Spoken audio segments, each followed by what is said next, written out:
I love sieges in EU4. Said no one ever. Honestly, when making the script, I was initially planning to compare sieging in EU4 to watching paint dry. However, that would be a disingenuous comparison. When paint dries, you can be fascinated by amazingly engaging things like, what will be the colour of the paint when it finishes drying? Is it drying evenly across the surface, or will there be strips? Will it be resistant to the elements? When will I need a new fresh coat of paint? When will my dad come back with the milk? Is the humidity of the room slowing down the drying speed? All of these questions make the activity of watching paint dry infinitely more enjoyable than an EU4 siege. This is the real reason we build cannons in single player, just to speed the process up. Paradox knows we hate it, so they make siege pips on generals extra rare to mess with us too.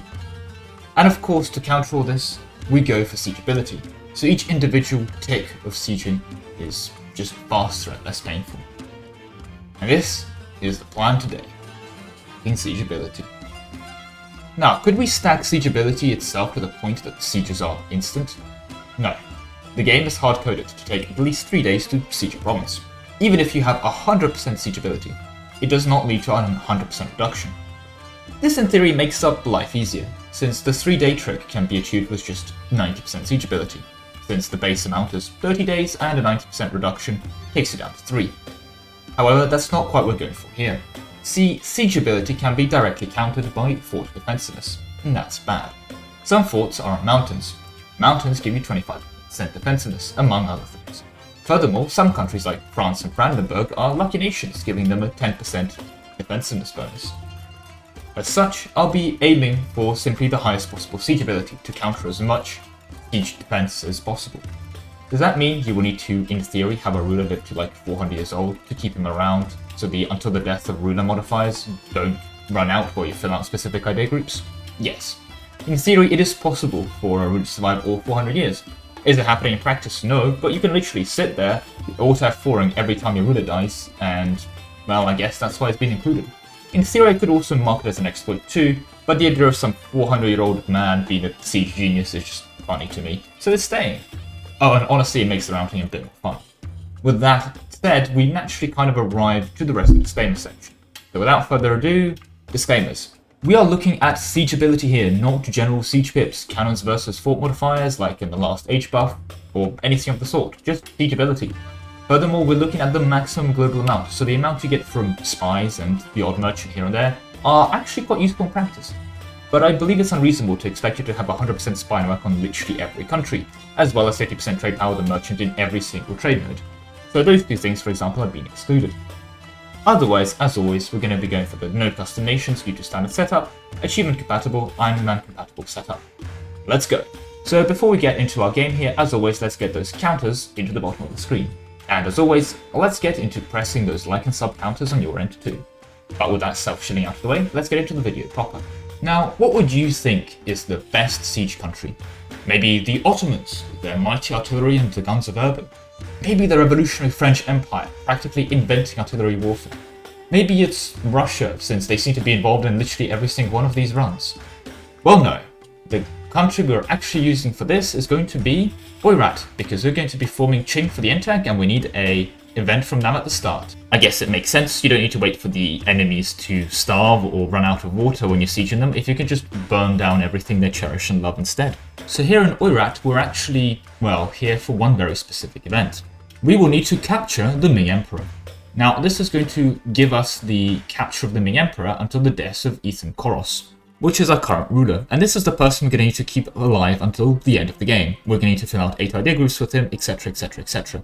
Just, I don't know how, keep that man on life support, make us throw in the little Warhammer thing, which just pops him full of liquids. Doesn't matter, keep him alive, bird every time he dies. That does mean we're going to be starting with our first 25% siegeability. I understand that some people are probably not going to be too happy with keeping one man alive for 25% siegeability and other modifiers we're going to get until ruler death. So to appease them, I'm going to be actually putting the until the death of ruler modifiers into the temporary category. Regardless, onwards to Beijing. Because actually we need to bypass Beijing and arrive in Vietnam. While in Vietnam, we can go and control our army for some discipline temporarily if we want to, hear some national tax as well if you're up for it. But we're actually looking for the mission to purchase Western arms. Now this requires us to get some 50 army tradition, which I'm assuming if you fought down to Vietnam at this point you probably have, but you also need to have any European country with Western Eastern Anatolian tech group basically be friendly with you. So you need to make your way over to there and sell them a province in the Indochina super region, etc. to make you pop this mission. The part of Europe that I'd recommend you go towards is actually going to be the Holland-Netherlands area, and that's a surprise trick that will help us later. But in essence, when you've done that, pop the mission for 10 siege ability until the end of the game. Then go ahead and form the Netherlands for the Dutch ideas. In here I've just tagged into the Dutch because I have access to the Dutch ideas, as you can may guess, well, tagged into Holland to be more specific, because you need to pick up the 10 siege ability from their ideas. We haven't technically got it yet because we haven't filled out any ideas yet, but I'm just going to put it into modify now anyway. And before we go form our intact Qing, we want to grab at least one idea set. And since we're doing that anyway, may as well get our ideas sorted now. So first of all, you want to go ahead and open with Horde and then take Espionage followed by Offensive, which actually includes 20 siege ability right the way in there, no need to wait for policies. And on that note, I should probably mention the Espionage 10% siege ability here. Anyway, next you need to go ahead and grab Diplomatic and then Innovative followed by Quality and then Religious. And you can use that religious newfound faith to become a theocracy, which will give you access to divine ideas. Now we get to policies. There's actually 4 policies here for siege ability, however we are unable to access anything for +1 extra and possible mill policies, so unfortunately going to be missing out on 10 siege ability here. This does mean that we technically can skip 2 idea groups, I just did this for completionist purposes, which means that if you are keeping that guy alive, it makes your job slightly easier, I guess. Anyway, you want to pick up My Word is My Bond for 10 siege ability, and also get some artillery contribution to sieges, Fear Tactics for shock damage and siege ability, and then your choice between siege ability and a leader siege +1, or siege ability and +5 morale damage. I'm selecting modern siege weapons to really maximize that whole sieging thing. Then get full army professionalism for 20% siege ability, get full army tradition for another 5% siege ability, remain Tengri, however you need to choose a syncretic faith, namely the Coptic peeps for 10% siege ability and also some fort defense for fun. Get yourself a siege specialist general, and also, very simply, become the military hegemon for 20% siege ability there. That said and done, prepare for your final tag switch.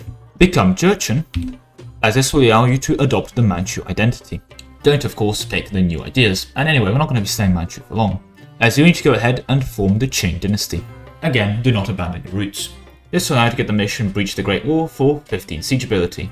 Another thing however that I couldn't find is that apparently the Qing have access to terrifying the Chinese. I was unable to locate how to actually get this modifier, so I'm just going to mention it here. I just honestly spent way too long trying to locate it. I give up. It's there somewhere. Is it an old version of this game? Probably. Is it probably possible to get it? I just can't find how, so I'm not going to include it because it's probably in an old version. But anyway, if you are able to find a way of terrorizing the Chinese enough, then you can get another 20 siege ability and some province war score costs, so it's quite nice. But again, I'm not going to include it. I don't know where this modifier is from.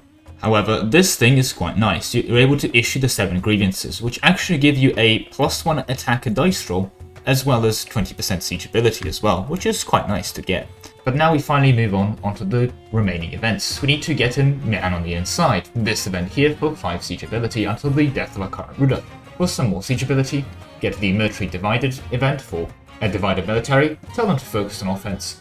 Finally, the Fear and Awe event, get that. Beating of the Drums is going to give you some more siege ability. But there we go, we're going to be pretty much sieging everything, including mountains, in 3 days. Not much to demonstrate here, to be honest. Again, you just kind of look at a province and it falls in 3 seconds. Conceptually quite cool, gets old very quick. But that's all I have time for today. I hope you enjoyed, and I'll see you next one. Bye!